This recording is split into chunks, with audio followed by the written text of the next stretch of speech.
waaw baar romb na. C'est bon.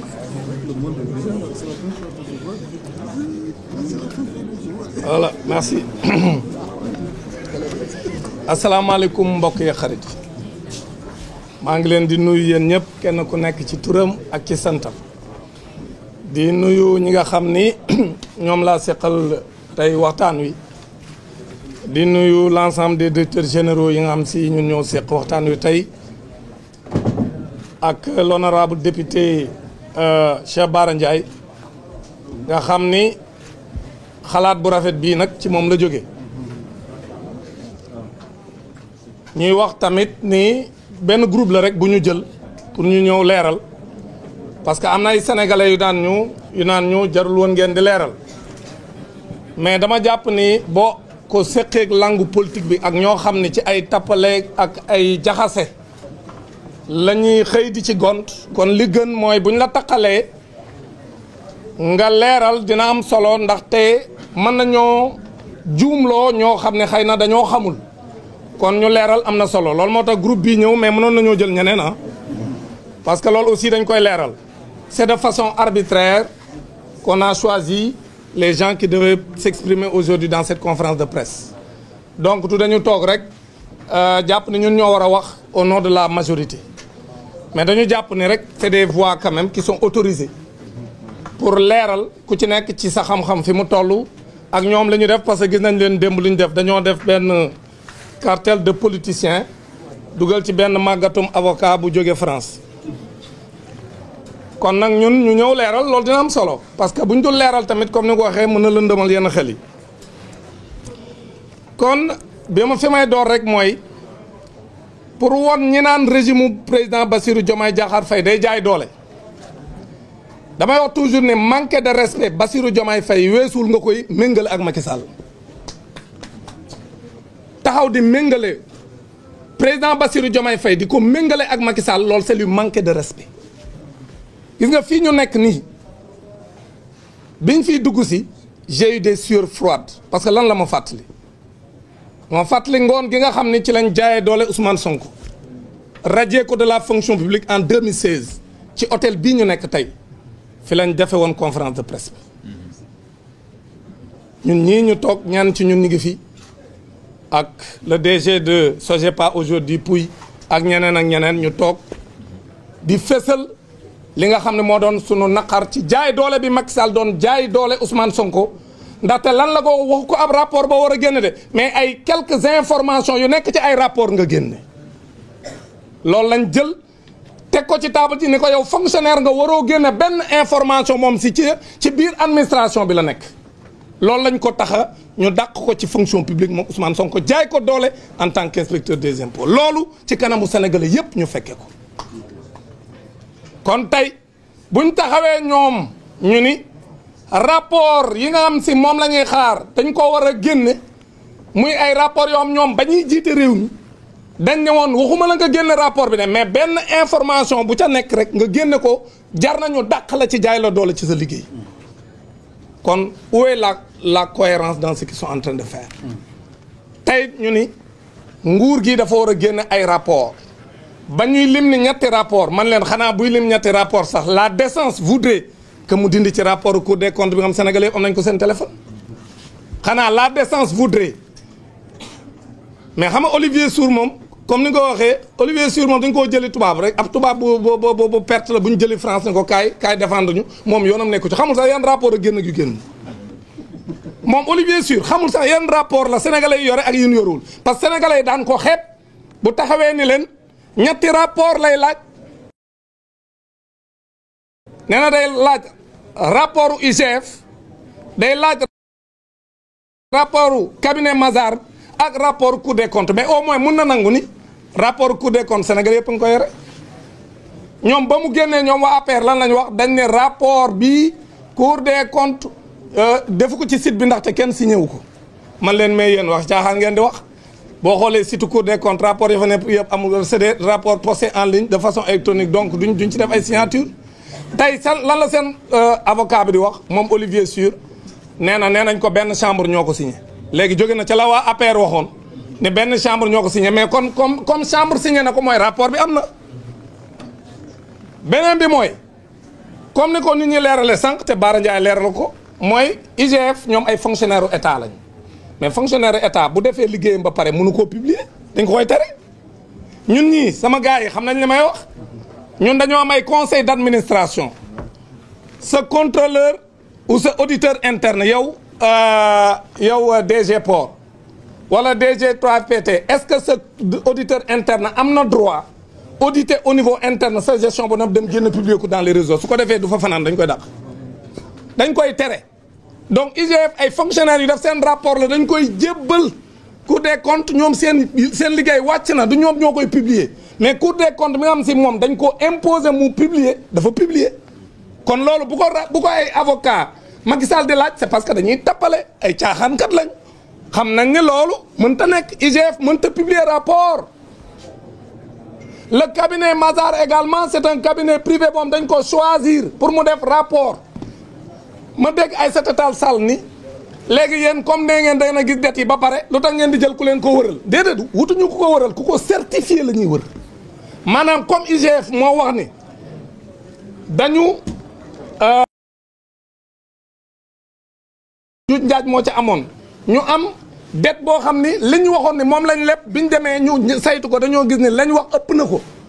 Cour des comptes dëggal ko mais pour ñu gën a crédibiliser ñun li ñuy wax il fallait ñu jël un organe indépendant un cabinet indépendant et qui a une réputation internationale ñu ne ko yow kaay saytul ñaar ñii li ñu wax ndax yow d'accord nga ci moom it mu ni dëggal na li ñooñu wax loolu c'était pour que ñu confirmer li nga xam ni c'est des organes de l'État ñoom ñoo ko def kon Aïssata Tall Sall loolu mu wax dëppoowul ak li am. beneen bi nag mooy gis naa leen ñu def une guerre sémantique sur la dette cachée ak la dette dissimulée sénégalais yi may seetaan mbokk yi ñaari termes yooyu wuute wuñ ci li ci am solo xam lu ci am solo nga tuddee ko dette cachée ak dette dissimulée mooy lu ñu nëbb ak lu ñu làq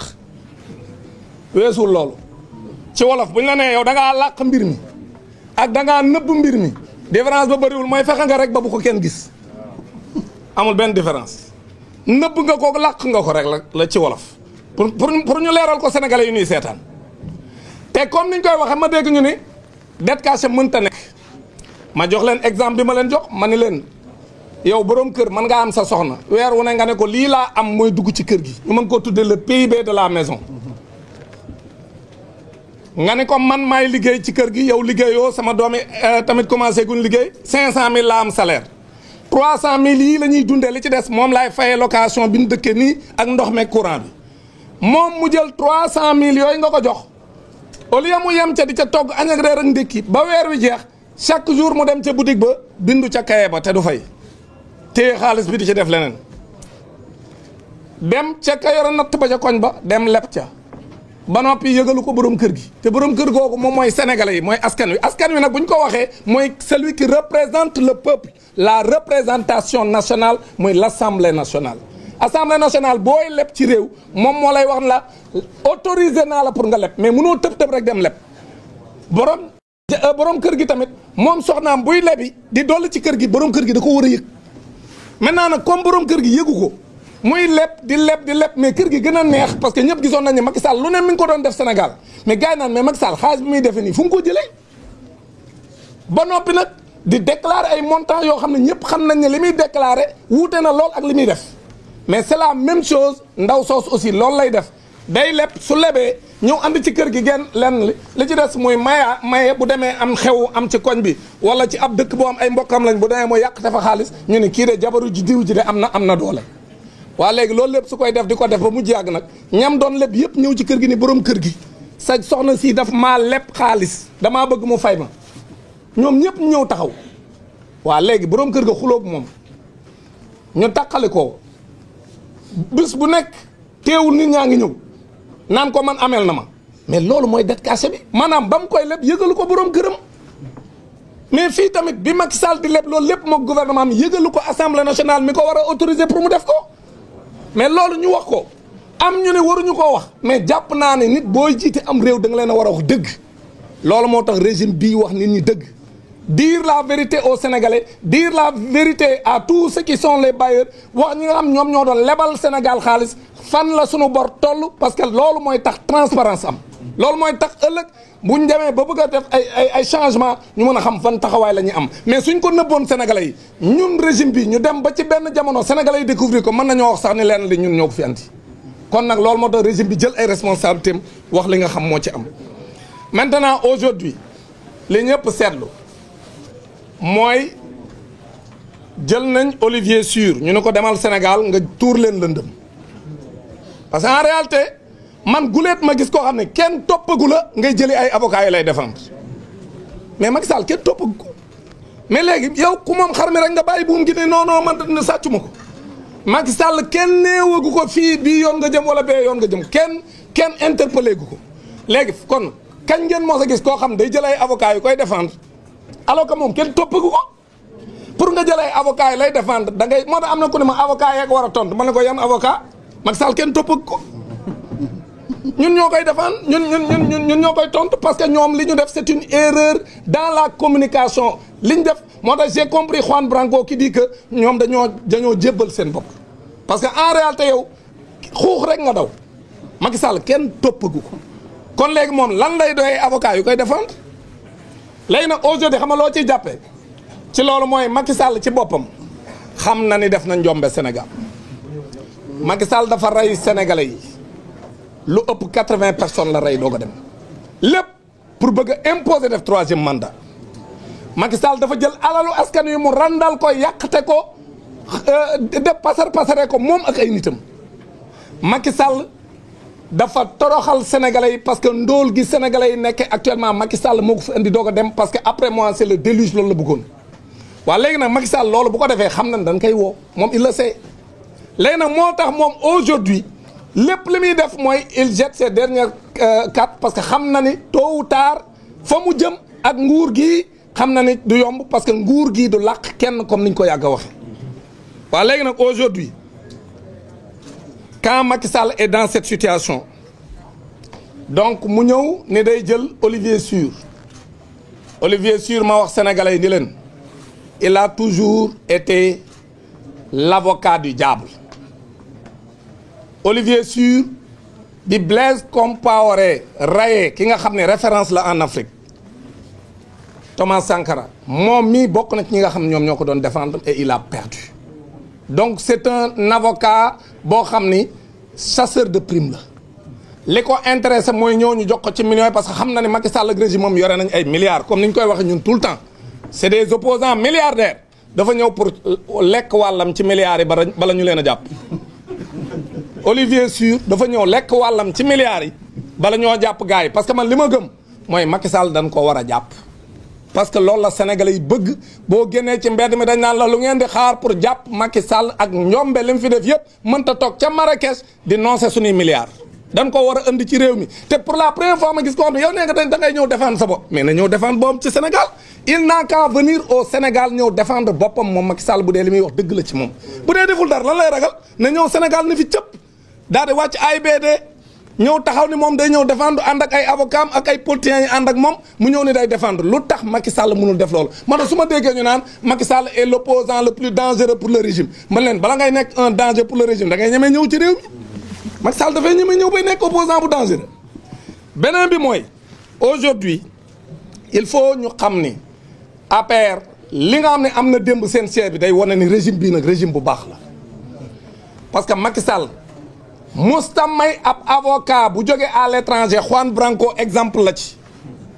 quand Juan Branco est venu ici ñuy def seen conférence de presse yéen ñii am nañu ko ci fekke ñuy def conférence de presse fii ici au niveau du relais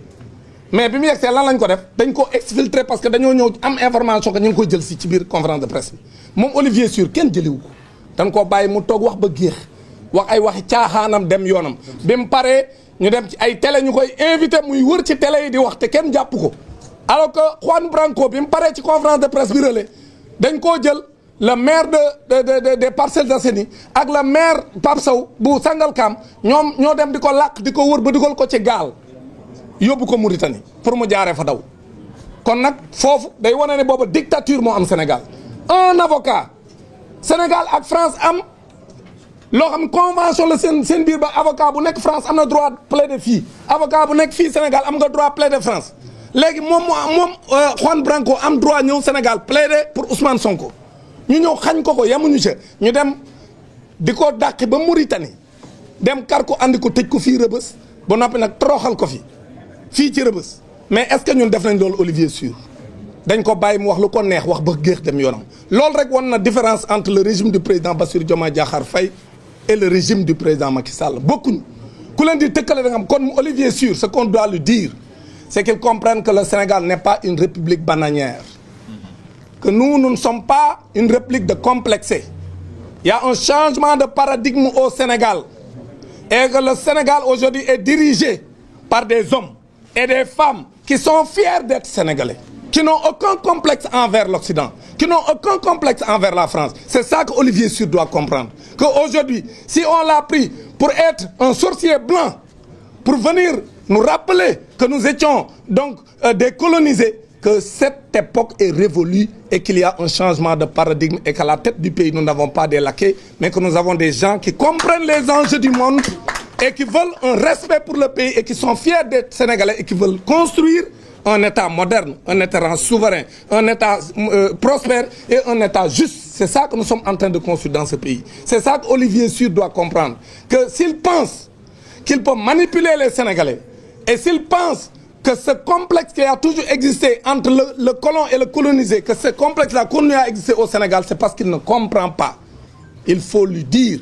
que le pays a changé. Et les arguments qui sont avancés par Olivier Sur, parlant de rapports cachés, en disant que tous les rapports n'ont pas été divulgués, c'est parce que Olivier Sur ne dit pas la vérité. Ces arguments sont tirés par les cheveux. Encore une fois, il n'y a aucun rapport caché.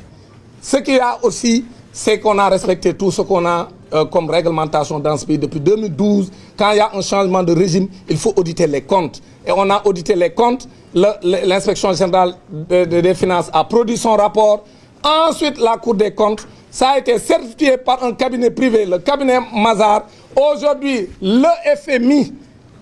qui est l'organe qui peut, en dernier ressort, infirmer ou confirmer, vient de confirmer qu'il y a eu de la dette cachée au Sénégal. C'est ça qui est important et le débat est clos. Parce que si vous vous rappelez bien, les gens de la paire, quand on a commencé à parler de dette cachée, avec un niveau d'endettement assez élevé, où on parlait de 119% du PIB, ils avaient dit qu'ils attendaient le rapport du FMI. Mais aujourd'hui que le FMI a tranché le débat, au lieu d'accepter quand même, parce que le FMI, vous pensez que le FMI va trancher le débat alors qu'il n'y a pas de rapport? Au contraire, c'est sur la base de ces différents rapports et qu'ils ont éprouvé, qu'ils ont décidé quand même d'avoir une opinion claire. Et l'opinion du FMI, c'est qu'effectivement, il y a eu de la dette cachée au Sénégal. Donc encore une fois,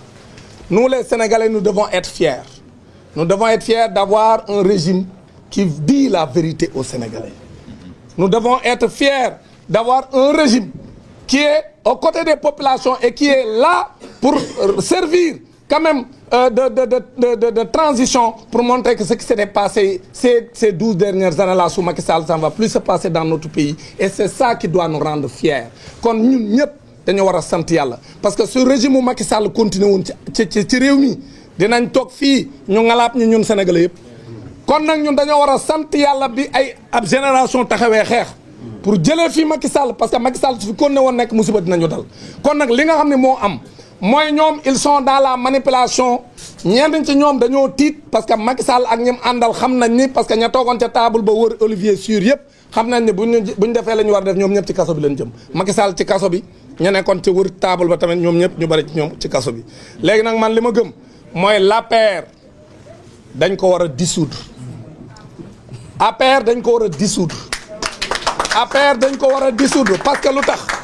mooy pick-up yi doon rey sénégalais yi siège APR lañ doon jógee di dem ci mbedd yi di tirer ci kaw sénégalais te loolu ñun ñëpp teg ngeen seen bët manipuler nañ fi police ni ko defloo ko conférence de presse seen alliés yi nekk en France ñoo def conférence ñoom it def seen i émission daan ne effectivement loolu police Sénégal bi wax ne manifestants yi ñoo doon reyante seen biir loolu du dëgg ay nervi ànd ak ay complices yoo xam si ñu ngi ci ay pick-up bu policier ñoom ñoo doon rey sénégalais yi c'est exactement ce qui s'est passé kon nag parti bu fi def loolu man dama gëm ni waratul concourir au suffrage des sénégalais man dama gëm ni parti bu fi def loolu dañ ko war a dissoudre APR c'est respecter la loi sénégalaise parce que un parti Pastef def fi dara ñu dem dissoudre ko Pastef def fi dara lu dul taxaw di xeex pour l'état de droit ñu dem dissoudre ko ba noppi dem tas partem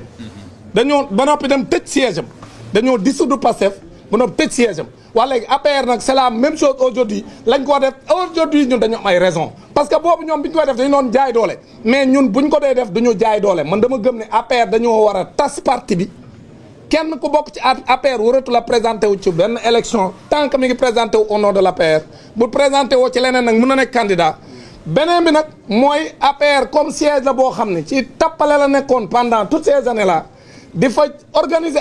ay nervi pour rey sénégalais yi parti bu mel noonu waratu la am siège ci fii ci Sénégal kon loolu man jàpp naa ni war nañ ko mën a def pour respecter les sénégalais encore une fois pour terminer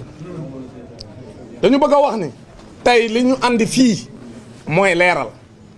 parce que su fekkente ni am na ñu naan waruñu ko woon a leeral jaru ko c'est parce que dañoo xamul li nga am ñoom ci lañ nekk seen i tappale léegi nag pour leeral lii li tax ñu def ko mooy encore une fois ñun amuñu benn intérêt am na ku ko fi wax dem di jël lu mat ñeenti junni ak juróom-ñetti téeméeri milliards yu teg juróom fukk muy 4850 milliards ñu naan dañuy dem naan ñun dañ koy moomale Sénégal det boobu pour di ko fay pour wut lu neex lu naqari Macky Sall wala di seet loo xam day renforcer le régime a le soutien du peuple kon régime bi ci dëgg lay dox maintenant nag wax dëgg gi pour sénégalais xam li xew maintenant sénégalais yi ñooy jël seen responsabilité mais le régime également va prendre ses responsabilités encore une fois Macky Sall li mu fi leb nëbb ko sénégalais yi kooku à travers l'Assemblée nationale parce que bu ñu nee nëbb ko sénégalais yi mooy nëbb ko kii représenter le peuple sénégalais muy l'Assemblée nationale kon nag léegi comme Macky Sall loolu la fi def muy 4850 milliards yoo xam Sénégal moo koy fay te comme ni ko Babou waxee bis bu ñu xëyee à partir 2026 dañuy xëy ñun sénégalais yi di fay fukki milliards ak juróom-benn par bis boo xëyee fukki milliards ak juróom-benn mi ngi ci seen ndodd mi yow Sénégal ak say mbokk sénégalais yéen a koy fay chaque jour te loolu kan moo ko fi bàyyi muy Macky Sall te bi mu koy def yëgalu leen ko yéen pourquoi yëgalu leen ko parce que assemblée nationale bi ngeen fal yéen mu war a wax ci seen tur mu war koo autoriser pour mu def ko demul ca moom ne ko est-ce que mën naa ko def war a mënu ma koo def dafa dem def ko sans l'aval de l'Assemblée nationale c'est ça que Macky Sall a fait aujourd'hui nag loolu lay jéem a nëbb moo tax mu bëgg a nasaxal xelu sénégalais yi moo tax tey ñu ñëw leeral leen ko ne loolu la Macky Sall def ça ne veut pas dire parce que jëg naa tappalekat yi wax naan waaye yéen bàyyi leen bor bi mais ñun bor bi ñu ngi koy fay mais le président Bassirou Diomaye Faye et le premier ministre Ousmane Sonko seen gouvernement weer wu ne ñu ngi fay le service de la dette bor bi ñu ngi koy fay weer wu ne ba ñëwee ba léegi amul benn weer bu nu fayul ñun ñu ngi koy fay mais dañ leen koy leeral pour ngeen xam ko mais ñu wax leen ko ngeen xam ko loolu mooy dëgg maintenant nag teewul du ñu wàcc parce que ñun ñoo ko leb lan ñoo lu tax ñun ñoo ko leb mooy Sénégal moo ko leb mais nan la ko lebee ci tappalay Macky Sall ak ñi mu àndal kon nag lii mooy situation bi leen wax ne daal in 2 minutes